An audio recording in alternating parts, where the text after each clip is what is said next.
về dân kết pi bờ rán mấy phơi tắc chỉ phơi đài để chi chuyên pa pra chanอย่างเงี้ย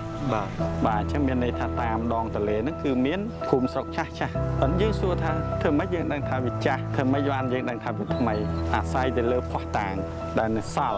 ฟูดฮอดิวัดอารามก็ยังเคยแบบแต่ไม่เบี้ยเชียงหมอยชนำนั่นคือเอาให้นะตอนนั้นยังไอ้ดังท่าโอ้แต่ให้จ่ายเรื่องมวยเตี้ยได้เพียงบางไฮนั่นคือประสาทคือชิพอต่างดอกสำคัญมวยได้เป็นเจ้าอัมปีภูมิศกกำนองกำนาภูมิศกวิชิพอต่างแต่ยังไอ้มือเคยใบ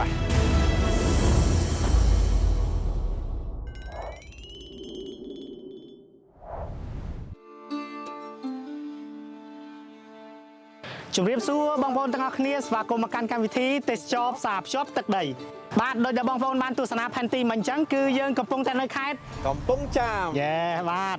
หายค่ายนี่คือมีตีตังในจอดนึงตะเลเมกองแต่มาดองខ្ញុំធ្លាប់គិតថាកំពង់ចាមប្រហែលជាមានប្រវត្តិសាស្ត្រជាប់តាក់ទងជាមួយនឹងបងប្អូនខ្មែរឥស្លាមតែបើយោងតាមប្រភពឯកសាររបស់រដ្ឋបាលខេត្តកំពង់ចាមឈ្មោះនេះកើតចេញពីពាក្យកំពង់រងចាំដែលជាកំពង់សម្រាប់ចាំដឬចាំទូកដើម្បីឆ្លងទន្លេក្រោយមកទៀតក៏คล้ายពីពាក្យកំពង់ចាមទៅជាកំពង់ចាមវិញមកដល់ពេលសប្តាហ៍ថ្ងៃនេះ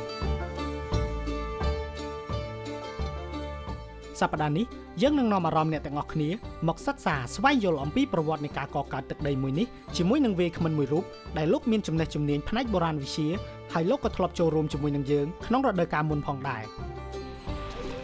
តែមុននឹងចូលរួមស្វែងយល់អំពីប្រវត្តិសាស្ត្រនៃការកកើតយើងសូមនាំអារម្មណ៍បងប្អូនទាំងអស់គ្នាទៅទស្សនាស្ថាបត្យកម្មដ៏ពិសេសមួយដែលជារមណីយដ្ឋានសំខាន់នៅខេត្តនេះទៀតផងតោះទេសចរផ្សារភ្ជាប់ទឹកដី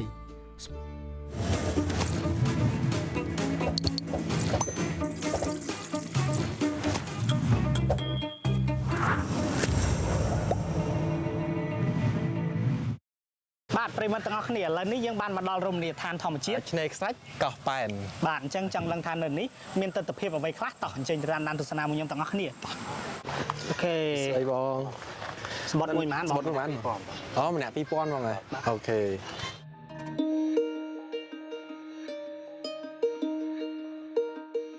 ឡូវយើងដល់ផ្លូវចូលហើយសំខាន់គេធ្វើពីអាស័យទាំងអស់ហ្នឹងហើយ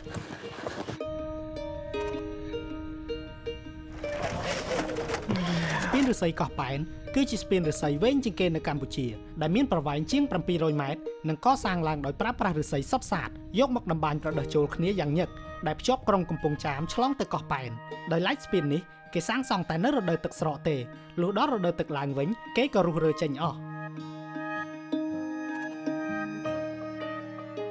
កាលពីមុនមិនទាន់មានស្ពានថ្មស្ពានប្រដេះនេះមានសារៈសំខាន់ណាស់សម្រាប់អ្នកស្រុកកោះប៉ែននិងកោះជិតខាងដើម្បីធ្វើដំណើរដឹកកសិផលមកលក់នៅទីរួមខេត្ត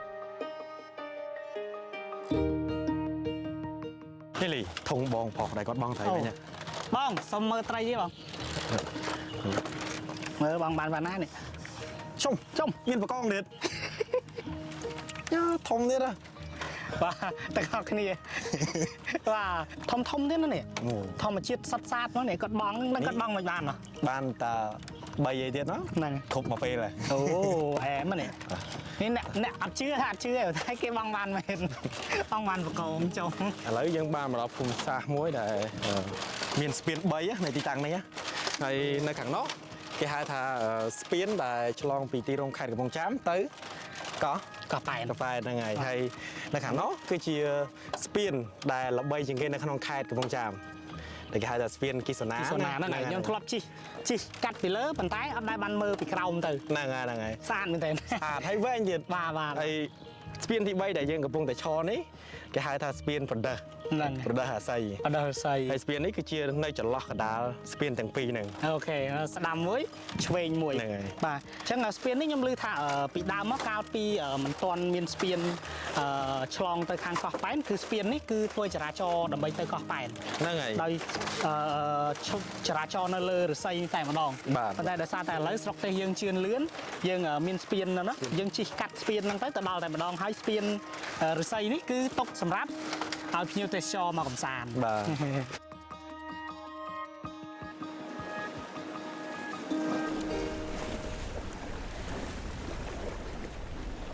បាទបងប្អូនទាំងអស់គ្នាឥឡូវយើងបានដើរឆ្លងបណ្ដោះឫស្សីមកដល់ចំណុចកន្លែងកញ្ចុះដែលមានប្រជាជនគាត់លក់របស់ហូបចុកផ្សេងនៅនេះ យើងថាជាថ្ងៃនេះភ្លក់មហូបអ្នកកោះប៉ែនណាចង់ដឹងថាមហូបគេបែបមិនខ្លះនេះ ហ្នឹងហើយ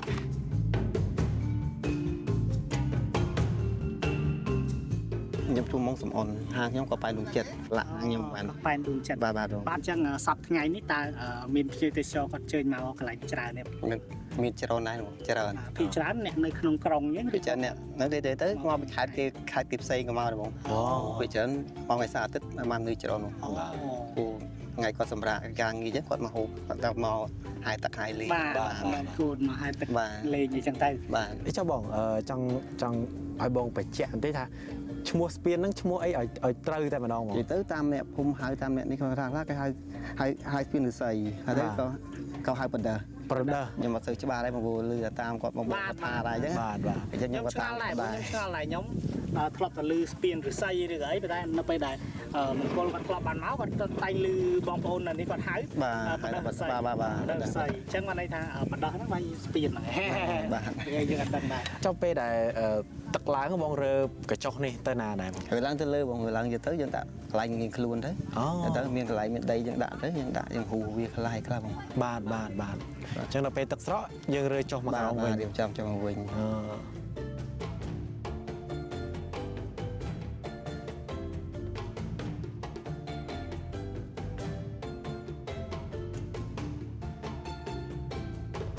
នៅទីនេះមានទេសភាពស្រស់ស្អាតខ្លាំងណាស់យើងអាចទទួលយកខ្យល់អាកាសបរិសុទ្ធឆ្នេរខ្សាច់សស្អាតនិងទឹកទន្លេមេគង្គថ្លាឆ្វេងសម្រាប់អ្នកដែលចូលចិត្តហែលទឹកដើរលេងតាមឆ្នេរឬចង់គយគន់ថ្ងៃលិចដ៏រ៉ូមែនទិកគឺកោះប៉ែនជាជម្រើសដ៏ល្អបំផុតតែម្ដងគេមានរៀបចំជាកញ្ចុះអង្គុយលេងថែមទាំងមានសេវាកម្មកម្មង់ម្ហូបអាហារដល់កន្លែងទៀតផង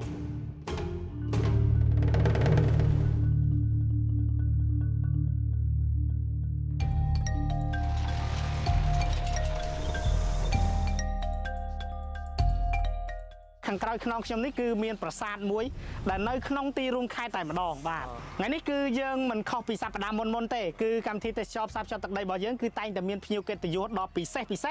ដើម្បីគាត់ចូលមកបំភ្លឺក៏ដូចជារាយរាប់ប្រាប់ពីការកកើតស្រុកភូមិតាមដងទន្លេមេគង្គអញ្ចឹងខ្ញុំជឿថាបងប្អូនប្រិយមិត្តទាំងអស់គ្នាប្រហែលជាបានស្គាល់គាត់ហើយគាត់បានចូលរួមកម្មវិធីទេសចរផ្សារភ្ជាប់ទឹកដីកាលពីអេពីសូតវគ្គទី1នោះគឺច្រើនអេពីសូតខ្លាំងពេកបាទអញ្ចឹងកុំឲ្យខាត់ពេលយូរសូមគោរពអញ្ជើញលោកគ្រូ មានសួរសុខសប្បាយ លោកគ្រូអញ្ជើញ ឥឡូវពួកយើងឮថាបានទៅកិច្ចចេះបានទៅត្បូងឃ្មុំបានទៅអីចឹងណាឥឡូវយើងមកដល់កំពង់ចាមបាទលោកគ្រូយើងនឹកឃើញហើយថាភូមិស្រុកដែលនៅតាមដងទន្លេនេះគឺជាកន្លែងដែលសំខាន់មួយដែលយើងគិតពីបុរាណវិញផ្លូវទឹកជាផ្លូវដែល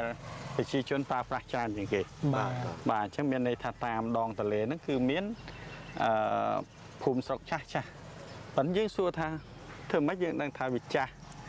ធ្វើម៉េចបានយើងដឹងថាវាថ្មីណាអញ្ចឹងយើងអាស្រ័យទៅលើភ័ស្តុតាងដែលនៅសល់ឧទាហរណ៍ដូចវត្តអារាមព្រោះយើងឃើញមកផ្ទះវិញវាច្រើនផុតជាង100ឆ្នាំហ្នឹងគឺអស់ហើយណា បាទខ្ញុំឃើញតាមដងទន្លេដែលខ្ញុំបានជិះមកលីយើងឆ្លងកាត់ពីស្ទឹងត្រែងពីកញ្ចេះពីអីមកឃើញនៅតាមដងទន្លេមេគង្គយើងហ្នឹងមានផ្ទះតាំងពីឆ្នាំ1980ជាង1960ជាងអីដែរបាទហើយប៉ុន្តែខ្លះក៏យើងឃើញមានតាំងពីដើម1900ឬក៏អីចឹងខ្លះវាអត់មានការបច្ឆេទត្រឹមត្រូវទេប៉ុន្តែយើងអាចដឹងថាអូផ្ទះនេះចាស់ហើយណាអញ្ចឹងរឿងមួយទៀតដែលគេបង្ហាញហ្នឹងគឺប្រាសាទបាទប្រាសាទគឺជាភស្តុតាងដ៏សំខាន់មួយដែលបញ្ជាក់អំពីភូមិស្រុកកំណើតភូមិស្រុកដែលបានមកតាំងទីរស់នៅនេះវាជាភស្តុតាងដែលយើងអាចមើលឃើញច្បាស់បាទអូខេអញ្ចឹងលោកគ្រូកុំឲ្យខាត់ពេកយូរយើងជើញចូលទៅក្នុងក្រុមជើញបងប្អូន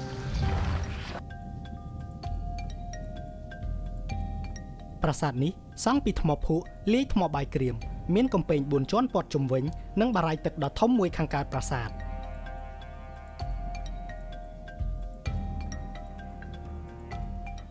នេះយើងឃើញណាមាន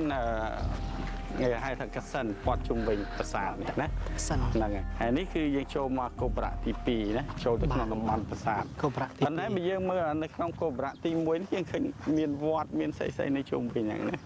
ញ្ចឹងមានន័យថាមានមនុស្សរស់នៅហើយបើយើងគិតពីទំហំនេះគឺធំគួរសម បាទ វាមានតម្លៃអាចជាខេត្តឬជាតំបន់ ចុះលោកគ្រូសម្រាប់ប្រាសាទនេះកសាងនៅក្នុង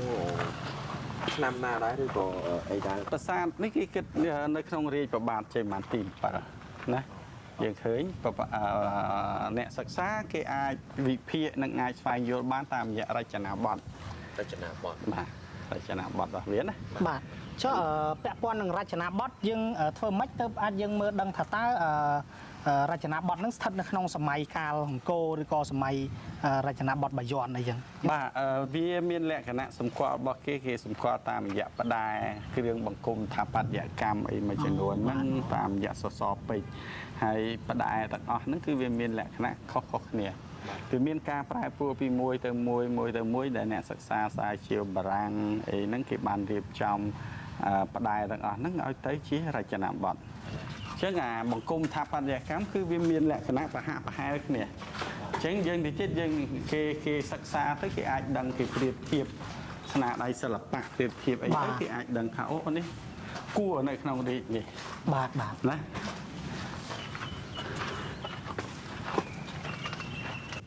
យើងឃើញបើសិនយើងពិនិត្យមើលនេះប្រហែលជាធ្លាប់ទៅមើលប្រាសាទតាព្រំនៅខេត្តសៀមរាប ខេត្តសៀមរាបអីយើងឃើញណា បាទគ្រូ ប្រាសាទប្រខ័ណ្ឌប្រាសាទអីណា បាទ នេះយើងឃើញមានពេលខ្លះចម្លាស់អាចបង្ហាញពីជីវិត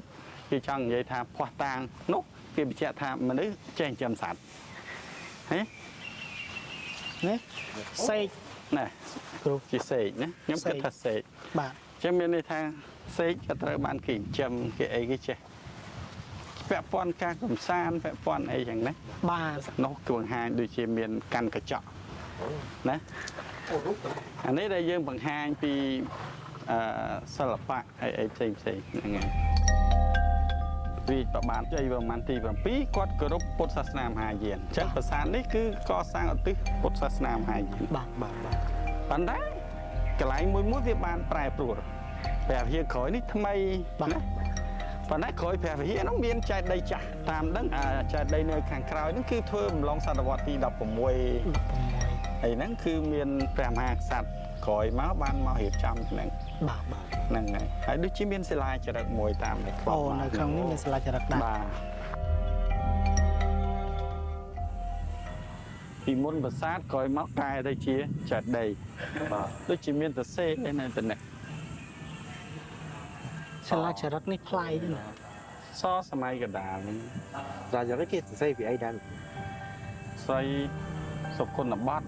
ជាឈ្មោះព្រះមហាក្សត្រហ្នឹងប្របាទស្រីសុគន្ធបត្តិស្ថាបនាសិរីរកធាតុធ្វើមហាវិជាហ៎ ជ័យពិសានគរគឺជាឈ្មោះរបស់ប្រាសាទនគរបាជ័យដែលគេដឹងតាមរយៈសិលាចារឹកសម័យកណ្ដាលសតវត្សទី16 សិលាចារឹកនោះរៀបរាប់ពីស្នាព្រះហស្ថរបស់ព្រះបាទស្រីសុគន្ធបត្តិដែលបានសាងសង់បន្ថែមលើប្រាង្គប្រាសាទកណ្ដាលឲ្យក្លាយទៅជាចេតិយបែបពុទ្ធសាសនាហិនយានដើម្បីតម្កល់មហាសិរីរកធាតុហើយបានសាងសង់ព្រះវិហារនិងសីមាថែមទៀតសម្រាប់ប្រគេនដល់ព្រះសង្ឃមាននាមមហានិកសេត ទីតាំងកន្លែងនេះគឺជាទីតាំងកណ្ដាលនៃប្រាសាទ បាទនេះទីតាំងកណ្ដាលរបស់ប្រាសាទហើយតែក្រោយមកវាបានវិវត្តបានកែប្រែទៅជាចេតិយនៅលើសំណង់ចាស់ហ្នឹងឯងណា ខ្ញុំចាប់អារម្មណ៍រូបចម្លាក់នៅលើនោះមានដូចជាស៊ុំអីដែលដាក់ បាទដាក់ដូចជាតួអង្គអីមួយ ក្នុងចម្លាក់មានរូបតាំងរូបចម្លាក់ទៀត បើខ្ញុំមើលទៅស្នាដៃនេះវាហាក់ដូចជាក្រោយប្រហែលត្រូវបានដាប់ថ្មី បាទ ពេលដែលធ្វើចេតិយហ្នឹងណា បាទ ទី16 នៅតាមហោជាងប្រាង្គកណ្ដាលក៏មានរៀបរាប់ពីពុទ្ធប្រវត្តិដ៏គួរឲ្យចាប់អារម្មណ៍ដូចជាឈុតព្រះពុទ្ធយាងទៅសាងភ្នោះកាត់ព្រះកេសានិងឈ្នះមារជាដើមខ្ញុំឆ្ងល់ត្រង់ថាតើបើសិនជារៀបចំជាក្រុងឬក៏អីមែនតែអ្វីដែលយើងតាមចំណាំឃើញគឺថាតើហេតុអីក៏បុព្វបុរសយើងលោកជ្រើសរើស ធ្វើកសាងរាជធានីឬក៏ក្រុងហ្នឹងនៅតាមដងទន្លេ ព្រោះអីទន្លេវាជាកន្លែងដែលងាយស្រួលក្នុងការធ្វើដំណើរបំផុតហើយ បាទ ពីដើមបើយើងគិតទៅលើព្រៃឈើសត្វព្រៃអីនោះវាច្រើនអញ្ចឹងការធ្វើដំណើរនៅក្នុងព្រៃវាគ្រោះថ្នាក់ជាងធ្វើដំណើរនៅលើទឹក តាមទឹក ហ្នឹងហើយ បាទ អញ្ចឹងយើងជិះទូកទៅវាមានសុវត្ថិភាពខ្ពស់ជាងវាមានអីចឹងហើយមានភាពងាយស្រួលណាងាយស្រួលប៉ុន្តែពីដើមគេមានផ្លូវបុរាណរបស់គេដែរណា បាទ ហើយយើងដឹងថាធម្មតាការគ្រប់គ្រងស្រុកមួយគេមានភូមិភាគមានតំបន់របស់គេ បាទ ប្រាសាទមួយមិនមែនប្រកាសថាមានតែព្រះមហាក្សត្រមួយអង្គទេ បាទ ហើយប្រជុំជនក៏ដោយក៏យើងគិតថាក៏មិនមែនមានតែក្នុងពេលដែលព្រះមហាក្សត្រមួយអង្គមកដែរ បាទបាទ មានន័យថាមានមុននឹងឬស្អីបន្តគ្នាវាគ្រាន់ថាតើទីតាំងហ្នឹងវារក្សានៅនឹងដដែលឬមួយក៏ត្រូវបានផ្លាស់ប្ដូរឧទាហរណ៍ពាក្យថាខេត្តកំពង់ចាមតាមដែលយើងដឹងគឺពាក្យហ្នឹងកើតក្រោយទេមិនមែនខេត្តហ្នឹងឈ្មោះកំពង់ចាមយូរហើយទេ បាទ ប៉ុន្តែថៃបិទវាឈ្មោះវាមានការផ្លាស់ប្ដូរខ្លះប៉ុន្តែអត់មានដូរណានៅកន្លែងដែរ នៅកន្លែងដែរ ហើយបើសិនយើងពិនិត្យមើលនៅក្នុងសម័យនៃព្រះបាទជ័យវរ្ម័នទី7សំណង់នេះធំហើយវាមានលក្ខណៈជាកូនក្រុងមួយឬជាឋានៈជាខេត្តមួយ បាទ អញ្ចឹងប្រហែលជានៅជុំវិញនេះជាប្រជុំនៃអំណាចតំបន់ខេត្ត តាមការពន្យល់របស់លោកគ្រូបានធ្វើឲ្យយើងដឹងថានគរបាជ័យនេះអាចជាក្រុងរណបមួយរបស់ព្រះបាទជ័យវរ្ម័នទី7ក្នុងសម័យអង្គរនិងព្រះរាជាបន្តបន្ទាប់ទៀតនៅក្នុងសម័យកណ្ដាលប៉ុន្តែក៏មានភស្តុតាងផ្សេងទៀតបង្ហាញថាខេត្តកំពង់ចាមអាចនឹងមានកំណើតមុនអង្គរទៅទៀតចង់ដឹងថាប្រវត្តិបន្តបែបណាតោះទៅតាមដានទស្សនាជាមួយនឹងយើងខ្ញុំទាំងអស់គ្នាភ្នំហាន់ជ័យស្ថិតនៅខាងកើតទីរួមខេត្តកំពង់ចាមចម្ងាយប្រមាណ18គីឡូម៉ែត្រទីនេះជារមណីយដ្ឋានធម្មជាតិនិងប្រវត្តិសាស្ត្រដ៏ស្រស់ត្រកាលមានដើមឈើទូចធំដុះត្រឈឹងត្រឈៃខ្យល់អាកាសបរិសុទ្ធហើយថែមទាំងមានវត្តអារាមនិងប្រាសាទបុរាណច្រើនសម័យកាលខុសៗគ្នា ឥឡូវយើងមិញយើងបានមើលប្រាសាទនៅអង្គរបច្ច័យហើយយើងមកដល់ភ្នំហាន់ជ័យ បាទអូភ្នំហាន់ជ័យចាប់អារម្មណ៍មែនទេព្រោះធ្លាប់តែឮឈ្មោះទេហើយជិះកាត់ទៅវិញទៅមកខេត្តកំពង់ចាមហ្នឹងក៏អត់ដែរបានចូលមកភ្នំនេះដែរបាទថ្ងៃនេះបានមានសំណាងបានមកស្គាល់ ខ្ញុំមកកាលពីឆ្នាំ1998ម្ដងឥឡូវមកម្ដងទៀតណា បាទ លោកគ្រូប្រាសាទនេះខ្ញុំដូចធ្លាប់ឃើញនៅខាងអង្គរបុរី បាទនៅភ្នំដាគេហៅអាស្រមមហាឥសី បាទ អាស្រមមហាឥសី បាទគឺទម្រង់ដូចគ្នាហ្នឹងហើយនេះគេហៅប្រធានណា បាទ ថ្មនេះគេធ្វើអំពីថ្មបាសាល់ហើយភ្នំនៅនេះក៏ជាភ្នំថ្មបាសាល់ដែរវាជាប្រភេទនៃពពួកភ្នំភ្លើង បាទ ហើយប្រាសាទនៅអាស្រមមហាឥសីក៏យកថ្មនឹងប្រើដែរ បាទលោកគ្រូ យើងមិនដឹងថានៅនោះគេយកពីខាងណាទៅប៉ុន្តែនៅនេះភ្នំនៅនឹងផ្ទាល់ហ្មងគឺយើងឃើញស្នាមឃើញជាប្រភេទថ្មនេះ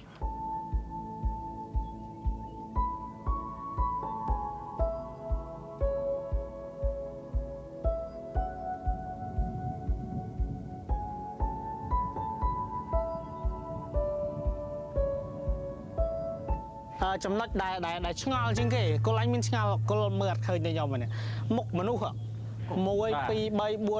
ហែលថ្នាក់ហ្នឹងគឺមានមុខមនុស្សទាំងអស់ បាទហ្នឹងគឺមានរូបមុខមនុស្សដែលយើងឃើញថាវាមានអតិពលពីឥណ្ឌាអីអាហ្នឹងគេហៅវាគូឌូប៉ុនយើងមិនដឹងហៅថាម៉េចប៉ុន្តែគេហៅតាមហ្នឹងទៅភាសាបារាំង បាទ ហើយយើងឃើញមានប្រែដែរប៉ុន្តែមានជាស្នាម បាទ ឃើញទេមានតសពេជ្រមានអីចឹងហើយវាមានជាស្នាមមិនដែលឃើញមានមេដៃមានអាវងមូលកណ្ដាលហ្នឹងតែមួយទេ បាទលោកគ្រូបាទអញ្ចឹងប្រាសាទនេះ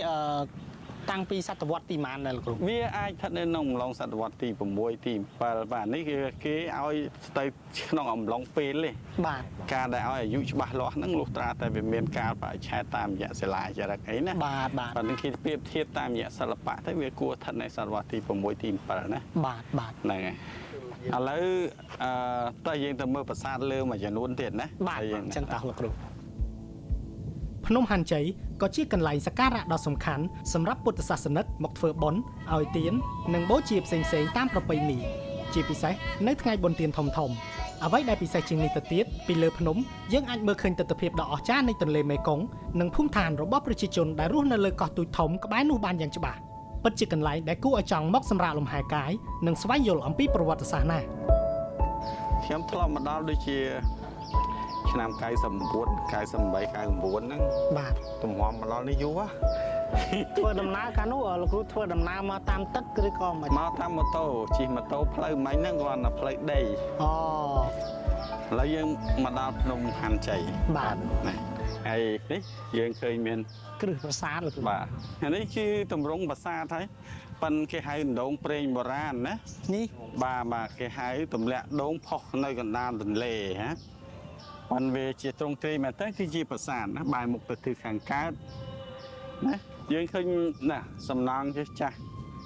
ហើយវាស្ថិតនៅអំឡុងសតវត្សទី6ទី7ណាបាទអូខេតោះចាំមើលយើងទៅមើលប្រាសាទផ្សេងទៀតព្រោះនេះវាបាក់បែកអស់ហើយ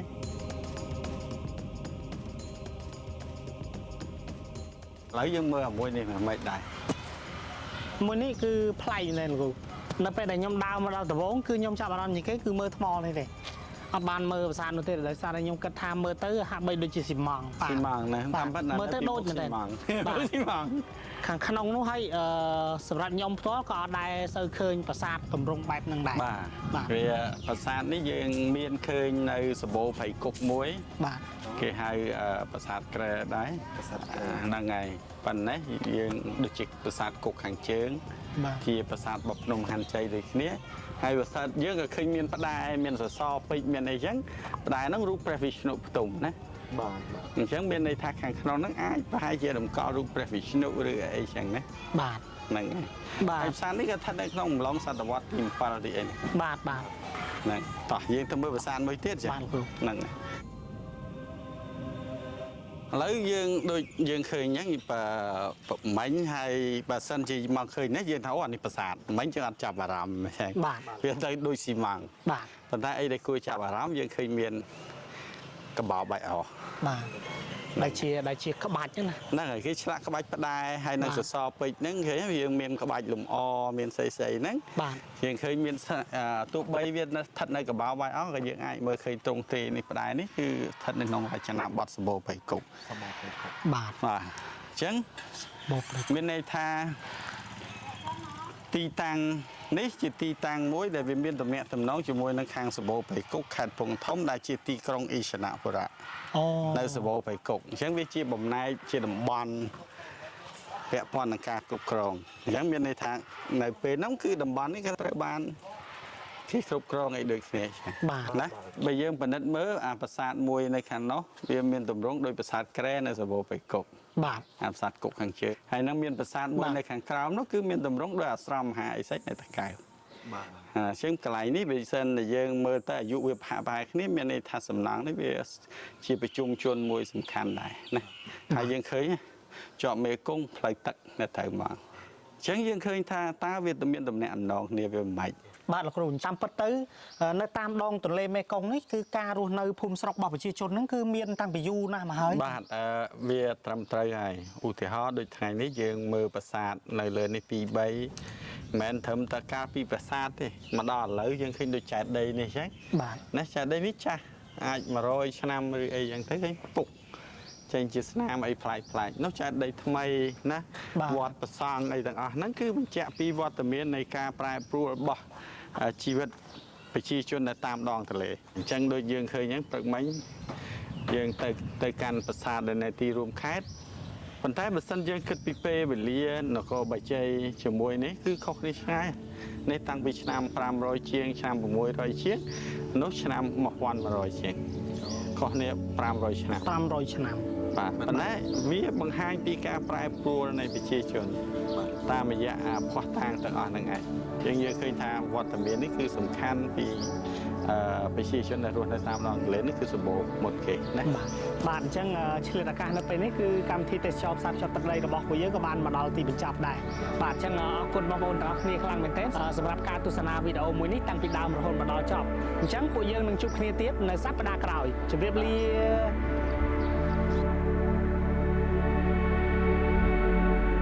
អាចកំបាំងប្រវត្តិសាស្ត្រនឹងនៅតែបន្តលាតត្រដាងនាសប្តាហ៍ក្រោយ